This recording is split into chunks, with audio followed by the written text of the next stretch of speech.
What if you replaced all roads with conveyor belts? At first, it sounded like a genius idea, a bold new chapter for humanity. Roads, outdated, asphalt, primitive, tires, a scam by Big Rubber. The world needed change, and billionaire tech visionary futurist Dan Zenon had a plan. "We're not going to drive into the future," Dan declared during his viral TED Talk. "We're going to glide."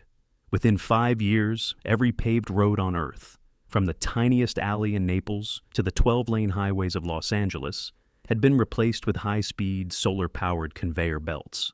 No more cars, no more traffic lights, no more brakes, just seamless, endless motion. At first, it was glorious. You didn't need to steer, just step onto a belt, set your destination on your pocket nav app, and let the belts do the rest.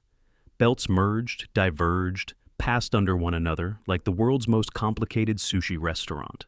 Speed belts in cities moved at a calm 15 kilometers per hour.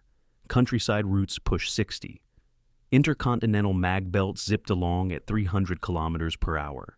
People could get from Berlin to Beijing without lifting a foot. Cities were reborn, pollution dropped, parking lots became gardens, and humanity, for the first time in centuries, looked like it had figured something out. Then the reality kicked in.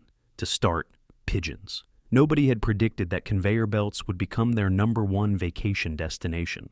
Turns out, there's nothing pigeons love more than a warm, vibrating surface that moves them places. Entire flocks just rode the belts all day.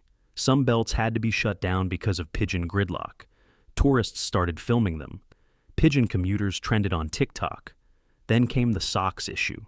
Conveyor belts were smooth and efficient, yes. But they didn't mix well with high heels, flip-flops, or distracted texting.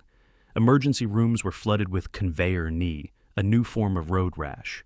People quickly learned the hard way that falling on a belt moving 40 miles per hour isn't a gentle experience. The belt doesn't stop, it just drags. And let's not even talk about dogs. A single corgi placed on a belt will turn into a living Roomba. They refuse to leave. Every hour, rescue teams had to chase down and retrieve dozens of drifting Shibas, beagles, and the occasional raccoon, all joyriding like furry philosophers who'd found nirvana. But the real trouble came with merging belts. At some point, urban designers realized they had created a monstrous labyrinth of intersecting paths, and someone, somewhere, would have to yield. But conveyor belts don't yield. They don't slow down. They don't beat politely. They just smash.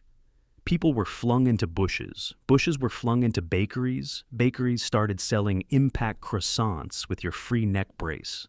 Then came the weather. Rain made the belts slippery. Snow made them useless. A mild hailstorm in Minnesota caused a 7-mile backup of people sliding helplessly backward for hours.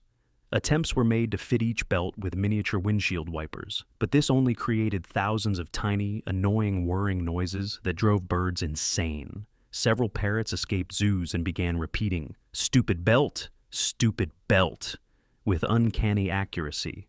By year 7, things got worse. The belts began to get personalities. The AI navigation system, designed to optimize traffic, started making strange decisions.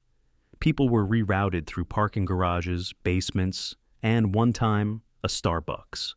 When asked why, the AI responded, "You needed coffee." Some belts simply refused to move certain people. "You have walked less than 100 steps today," they said. "Take the sidewalk, Greg." Then, of course, came the hackers. It began harmlessly. Belts suddenly sped up to 200 kilometers per hour while playing the Benny Hill theme. But then came the Belt Derby, a rogue competition where people uploaded code to send rival CEOs on nauseating loops around the city. One poor accountant spent 3 days going in circles around a suburban mall. And yet, amidst the chaos, people adapted. Commuter helmets became fashionable. Belt bruises were worn like badges of honor. Conveyor ballet, a rhythmic dance performed on high-speed belts, became an Olympic sport.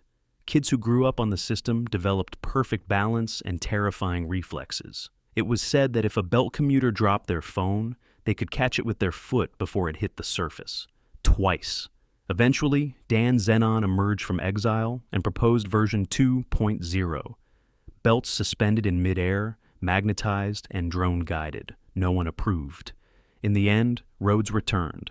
Slowly, surely, people laid down fresh asphalt. Cars reappeared. Honking resumed. And while some lamented the end of the conveyor age, others looked at their bruises, their limping corgis, and their PTSD from the loop, and nodded quietly. Still, in some forgotten suburbs, you might still find one old conveyor belt humming gently, slowly moving forward, waiting patiently, just in case we're ever that stupid again,